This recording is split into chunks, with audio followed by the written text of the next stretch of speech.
Les révélations de Blé Goudé sur la NCI rouvrent un vieux dossier, celui des zones d'ombre du régime Gbagbo.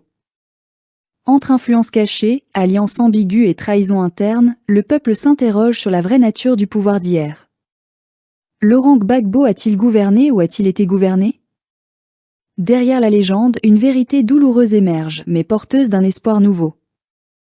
Il y a des vérités qui finissent toujours par remonter à la surface, même après des années d'oubli, même après le brouillard des mensonges et des compromis. Et la récente sortie de Charles Blé Goudé sur la chaîne NCI a fait sauter un verrou. Elle a ouvert la porte à une question que beaucoup d'entre nous portaient en silence depuis longtemps. Qui gouvernait véritablement la Côte d'Ivoire entre 2000 et 2011?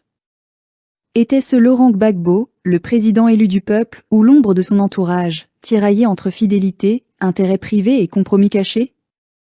Nous avons longtemps refusé d'y croire.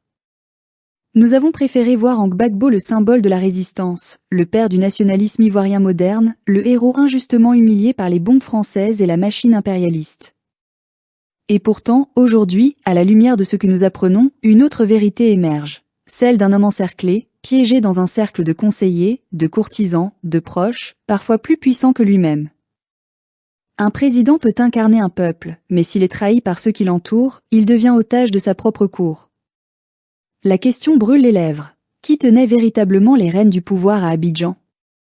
Car à regarder de plus près, tout semble indiquer que le régime Gbagbo, au-delà de son idéologie de refondation, était traversé par des courants contradictoires.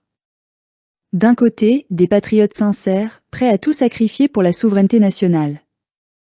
De l'autre, des opportunistes, tapis dans l'ombre, qui profitaient de la proximité avec le pouvoir pour s'enrichir, pactiser, négocier avec ceux-là même qui, quelques années plus tard, allaient le renverser. Le nom de Soro Guillaume revient, encore et encore, dans les conversations. Ce jeune homme, issu de la rébellion, qui avait fait couler tant de sang, devint avec le temps Premier ministre de Laurent Gbagbo.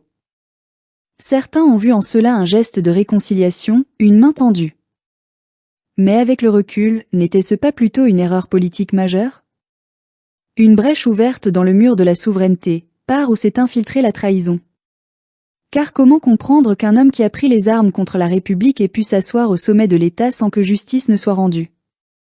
Comment expliquer que les ennemis d'hier soient devenus les partenaires du lendemain, tandis que des patriotes sincères étaient marginalisés, écartés, parfois même emprisonnés? La réponse est dure à dire, mais nécessaire. La politique du compromis a tué la révolution ivoirienne. À force de vouloir ménager tout le monde, à force de croire qu'on pouvait concilier les intérêts des impérialistes et la souveraineté du peuple, le pouvoir de Gbagbo s'est dissous dans l'ambiguïté. Et pendant ce temps, autour de lui, d'autres tiraient les ficelles. Nadi Bamba, sa seconde épouse, que certains voyaient déjà comme une présence trop influente, semblait avoir tissé ses propres réseaux, au-delà du cercle présidentiel. Son nom revenait souvent dans les murmures du palais, dans les rumeurs d'accords discrets, dans les soupçons de collusion avec certains acteurs de la crise. Était-elle seulement la compagne du président, ou une conseillère invisible, façonnant des décisions cruciales dans l'ombre? Beaucoup s'interrogent encore. La vérité, c'est qu'entre 2000 et 2011, la Côte d'Ivoire était un champ de bataille superposé. Une guerre visible, contre les rebelles et les puissances étrangères. Mais aussi une guerre invisible, interne, entre les tenants d'une véritable refondation nationale et les partisans d'un compromis permanent avec les forces qui nous dominaient. Cette deuxième guerre, nous l'avons perdue sans la voir venir. Car pendant que le peuple affrontait la faim, les sanctions, les bombes, certains proches du pouvoir entretenaient des relations ambiguës avec les chancelleries occidentales. Pendant que les jeunes patriotes mouraient à Abobo et à Yopougon, d'autres négociaient des passe-droits, des sorties de crise, des positions futures. Et quand le pouvoir tomba, nous comprîmes trop tard que la trahison n'était pas seulement dehors, elle était dedans. Faut-il blâmer Gbagbo pour cela? Peut-être pas totalement. Car il est difficile, dans un pays en guerre, d'être à la fois chef, stratège, conciliateur et prophète. Mais il faut reconnaître qu'il a trop fait confiance, trop écouté, trop pardonné. Il a cru que l'intelligence et la bonne foi pouvaient désarmer le cynisme du monde. Il a cru que la France finirait par respecter la souveraineté d'un pays noir qui osait dire non. Il a cru que les traîtres pouvaient devenir des alliés. Et c'est là que le drame s'est joué. Ceux qui l'a sauvé l'ont trahi. Ceux qui l'a promu l'ont abandonné. Ceux qui l'a aimé ont parfois profité de sa confiance. Aujourd'hui encore, les réseaux sociaux s'enflamment. Les révélations pleuvent. Les langues se délient. Et ce que nous voyons, ce n'est pas seulement le désordre d'un parti politique, mais la faillite d'une génération politique tout entière. Nous voyons des leaders incapables de se parler, des épouses influentes, des anciens rebelles reconvertis en faiseurs de rois, des alliances invisibles qui continuent de peser sur le destin de la Côte d'Ivoire. Alors, oui, il faut le dire, la présidence de Laurent Gbagbo fut aussi celle de ses contradictions. Une présidence partagée entre le rêve d'un État souverain et la réalité d'un pouvoir gangrené. Une présidence où les décisions cruciales semblaient parfois dictées moins par la vision que par les rapports de force, les intérêts, les liens personnels. Mais malgré tout, nous ne renions pas Gbagbo. Car même dans l'échec, il a incarné quelque chose que plus personne n'ose porter aujourd'hui, la dignité.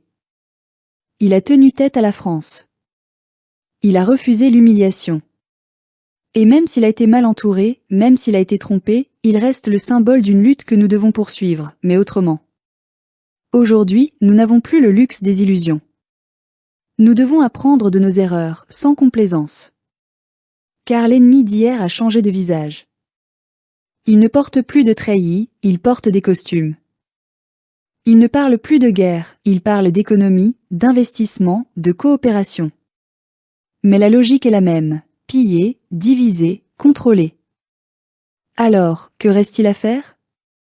Retrouver l'esprit de la refondation, mais sans les ambiguïtés. Reconstruire un patriotisme lucide, débarrassé des clans et des courtisans. Rebâtir une opposition solide, propre, crédible, où la loyauté au peuple prime sur la loyauté à un nom ou à une famille. Laurent Gbagbo, malgré tout, demeure une boussole morale. Mais son histoire doit devenir une leçon, pas une idole. La Côte d'Ivoire ne doit plus être gouvernée par des cercles d'intérêt, ni par des alliances souterraines avec les ennemis d'hier. Elle doit être gouvernée par la vérité, par le peuple, pour le peuple. Et si nous avons encore la force d'espérer, c'est parce que nous savons que la justice de l'histoire finit toujours par rattraper les mensonges. Les puissants passent, mais la vérité demeure. Et cette vérité, même si elle blesse aujourd'hui, nous guérira demain.